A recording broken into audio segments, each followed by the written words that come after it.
சரவண ஜோதியே நமோ நம. வாழ்க வையகம், வாழ்க வளமுடன். அனைத்து தமிழ் நெஞ்சங்களுக்கும் கனிவான வணக்கங்கள்.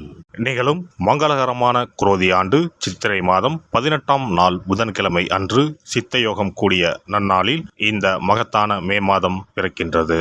இம்மாத கிரகநிலை என எடுத்துக்கொண்டால் மேசத்தில் சூரியனும் சுக்கிரனும் இணைவில் உள்ளனர். ரிஷபத்தில் குரு பகவானும், கன்னி ராசியில் கேது பகவானும், சந்திர பகவான் மாத தொடக்கத்தில் மகர ராசியிலும், கும்பராசியில் சனி பகவானும், மீன ராசியில் ராகு பகவான், செவ்வாய் பகவான், புதன் பகவான் சஞ்சாரம் செய்கின்றனர். இம்மாத கிரக பெயர்ச்சி என எடுத்துக்கொண்டால் புதன் பகவான் மே மாதம் 10ஆம் தேதி மீன ராசியில் இருந்து மேசராசிக்கும், சூரிய பகவான் மே மாதம் 14ஆம் தேதி மேச ராசியில் இருந்து ரிஷப ராசிக்கும், சுக்கிர பகவான் மே மாதம் 19ஆம் தேதி மேச ராசியில் இருந்து ரிஷபராசிக்கும் பயிற்சி அடைகின்றனர். இந்த கிரக சஞ்சார அமைப்பினால் இம்மாதம் உங்கள் வாழ்வில் ஏற்படக்கூடிய சுப மற்றும் அசுப பலன்கள் என்ன என்பதனையும், அசுப பலன்கள் ஏற்படுமாயின் ராசிக்காரர்கள் செய்ய வேண்டிய பரிகாரம் என்ன, வணங்க வேண்டிய தெய்வம் யார் என்பதனை பற்றியும் காண்போம்.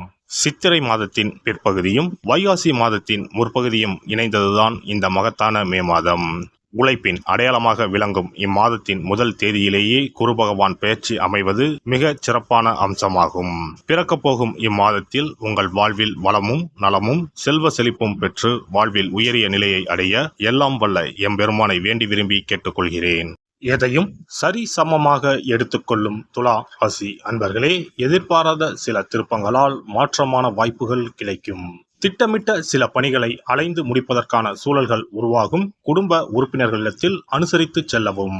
கிடைக்கும் வாய்ப்புகள் சிறியதாக இருந்தாலும் அதை பயன்படுத்திக் கொள்வது முன்னேற்றத்திற்கு வழிவகுக்கும். வழக்கு விஷயங்களில் சில புரிதல்கள் ஏற்படும். வருமான வாய்ப்புகளை மேம்படுத்திக் கொள்வீர்கள். பேச்சுகளுக்கு மதிப்புகள் ஏற்படும். சொத்து விஷயங்களை அனுசரித்து செல்வதன் மூலம் வில்லங்கங்கள் மறையும். அரசு சார்ந்த காரியங்களில் சிறு சிறு விரயங்கள் ஏற்படும். அனுபவ அறிவால் சில நெருக்கடியான பிரச்சனைகளை வெற்றி கொள்வீர்கள். இழுபறியாக இருந்த வழக்குகளிலும் சாதகமான தீர்ப்பு கிடைக்கும். உறவினர்கள் மத்தியில் உங்கள் செல்வாக்கு உயரும். முகத்தில் பொலிவு கூடும். வரவுகளால் பொருளாதார நிலை சீரடையும். பேச்சாற்றல் மூலம் நண்பர்களின் வட்டம் விரிவடையும். குத்தகை செயல்களில் நபர்களின் தன்மைகளை அறிந்து செயல்படவும்.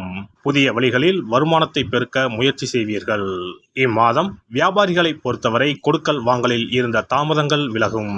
வாடிக்கையாளர்களின் ஒத்துழைப்புகள் புதிய நம்பிக்கையை ஏற்படுத்தும். நுட்பமான சில விஷயங்களை புரிந்து கொள்வீர்கள். வெளிநாட்டு தொடர்புகளால் மேலும் ஆதாயம் மேம்படும்.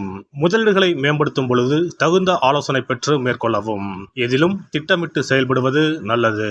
பணிபுரிவோருக்கு உத்தியோக பணிகளில் திறமைகளை ஏற்படுத்திக் கொள்வதற்கான வாய்ப்புகள் அமையும். எதிர்பாலின மக்கள் விஷயத்தில் தலையிடாமல் இருப்பது நல்லது. வெளியூர் வேலை வாய்ப்புகளை சிந்தித்து முடிவெடுப்பது தேவையற்ற விரயங்களை தவிர்க்கும். அலுவல் பணிகளில் எதையும் சமாளிக்கும் பக்குவம் உருவாகும். கலைத்துறையில் இருப்பவர்களுக்கு உழைப்புகள் மேம்படும். அணுகுமுறைகளில் சில மாற்றம் ஏற்படும். புதிய பொறுப்புகள் அதிகரிக்கும். ஒப்பந்த விஷயங்களில் பொறுமை காக்கவும். தடையாக இருந்தவர்கள் விலகிச் செல்வார்கள். எதையும் தைரியமாக சமாளிப்பீர்கள். அரசியல் துறையில் இருப்பவர்களுக்கு இம்மாதம் செல்வாக்கு மேம்படும். புதிய முயற்சிகளில் சில நுணுக்கங்களை தெரிந்து கொள்வீர்கள். கட்சி தலைமையிடத்தில் அனுசரித்து நடந்து கொள்வது நல்லது.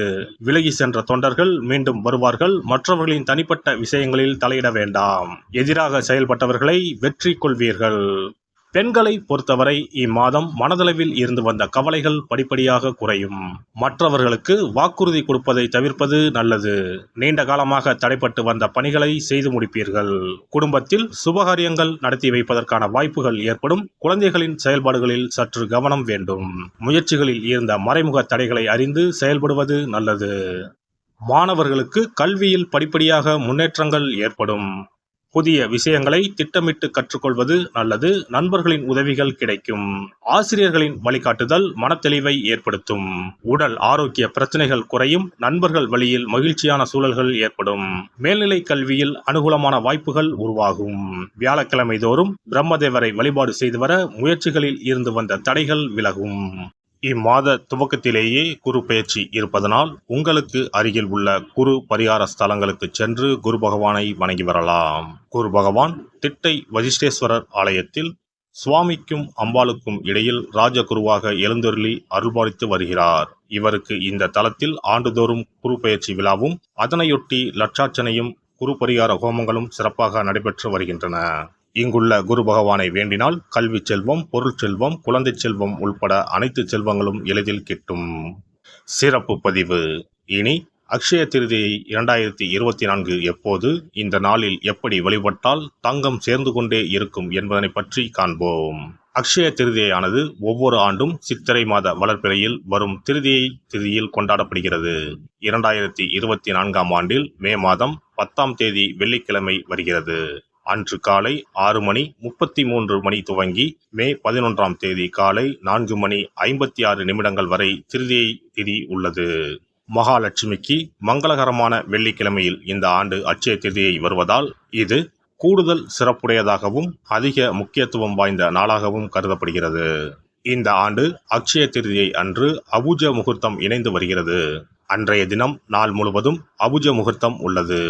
அபுஜ முகூர்த்தத்தில் எந்த காரியத்தை துவங்கினாலும் அது வெற்றி அடையும் என்பது நம்பிக்கை. அதனால்தான் இந்த நாளில் தங்கம் வாங்குவது மிகவும் மங்களகரமானதாக சொல்லப்படுகிறது. தங்கம் வாங்க முடியாதவர்கள் அந்த நாளில் மங்களகரமான பொருட்களை வீட்டிற்கு வாங்கினாலும் உயர்வான பலன் ஏற்படும் என்பது நம்பிக்கை. புராணங்களின்படி திருமாலின் அவதாரங்களில் ஒன்றான பரசுராமர் அவதாரம் செய்தது அட்சய திருதியை தினத்தில்தான் என்று சொல்லப்பட்டு வருகிறது. அதனால்தான் இந்த நாளில் பெருமாளை வழிபடுவது உயர்ந்த பலனை தரும் என சொல்லப்படுகிறது. அக்ஷய திருதியை அன்று அதிகாலையில் எழுந்து குளித்துவிட்டு சுத்தமான ஆடைகளை உடுத்த வேண்டும். பிறகு கோவிலுக்கு சென்றோ அல்லது வீட்டின் பூஜை அறையிலோ விளக்கேற்றி வழிபட வேண்டும். பிறகு மகாலட்சுமி தாயாரையும் பெருமாளையும் வழிபட வேண்டும். அவர்களுக்குரிய மந்திரங்களை சொல்லி பூஜை செய்ய வேண்டும். அன்றைய தினம் மகாலட்சுமிக்கு நைவேத்தியமாக பால் பாயாசம் செய்து படைப்பது மிகவும் விசேஷமானதாகும். அவ்வாறு செய்ய முடியாதவர்கள் எளிமையாக பால் மட்டும் காய்ச்சி வைத்தும் வழிபடலாம். அக்ஷய திருதியை என்பது வசந்த கால விழாவாக கொண்டாடப்படுவதாகும். பெரும்பாலும் இது சித்திரை மாதம் வளர்பிறையின் 3ஆம் நாளில் கொண்டாடப்படும். இது பரசுராம ஜெயதி என்றும் கொண்டாடப்படுகிறது. சமஸ்கிருதத்தில் அக்ஷயா என்றால் எல்லையற்ற அல்லது நிலையான என்பதை குறிக்கிறது. எல்லை இல்லாத அதிர்ஷ்டம், செல்வ செழிப்பு ஆகியவற்றை தரக்கூடிய நாள் என்பது இதற்கு அர்த்தமாகும். புதிய தொழில் துவங்குவது, புதிய வேலையில் சேர்வது, புது வீடு குடிபோவது போன்றவை இந்த நாளில் செய்வது சிறப்பானதாகும். இது வாழ்வில் முன்னேற்றத்தை பெறுவதற்கான ஒரு நாளாக கருதப்படுகிறது. பெருமாளின் 6வது அவதாரமாக பரசுராமரின் அவதார தினமும் இதே நாளில் கொண்டாடப்படுகிறது. பல மங்கள நிகழ்வுகள் நடைபெற்ற நாள் என்பதால் இந்த நாளில் தங்களின் வாழ்வில் மங்களங்கள் நிறைய வேண்டும் என மக்கள் தங்கம், வெள்ளி வாங்குவதற்கான நாளாக இந்த நாளை கருதுகிறார்கள். திருதியை திதியில் என்ன செய்தாலும் அது பெருகிக் கொண்டே போகும் என்பது ஐதீகம். அதனால்தான் தங்கம் அதிகமாக சேர வேண்டும் என்பதற்காக இந்த நாளில் மக்கள் தங்கத்தை வாங்குவது வழக்கமாக வைத்துள்ளனர். அதோடு தங்கம் மகாலட்சுமியின் அம்சமாக கருதப்படுகிறது. எல்லாம் வல்ல இறையருளால் நீங்களும் உங்கள் அன்பு குடும்பமும் உடல் நலம், நீலாயுள், நிறை செல்வம், உயர் புகழ், மெய்ஞானம் ஓங்கி வாழ்க வளமுடன். இந்த வீடியோ பதிவு உங்களுக்கு பிடித்திருந்தால் லைக் பண்ணுங்க, கமெண்ட் பண்ணுங்க, ஷேர் பண்ணுங்க, மறக்காம சப்ஸ்கிரைப் பண்ணுங்க, பக்கத்துல இருக்கிற பெல் பட்டனை கிளிக் பண்ணுங்க. நன்றி, வணக்கம். ஓம் நமச்சிவாய. சிவாய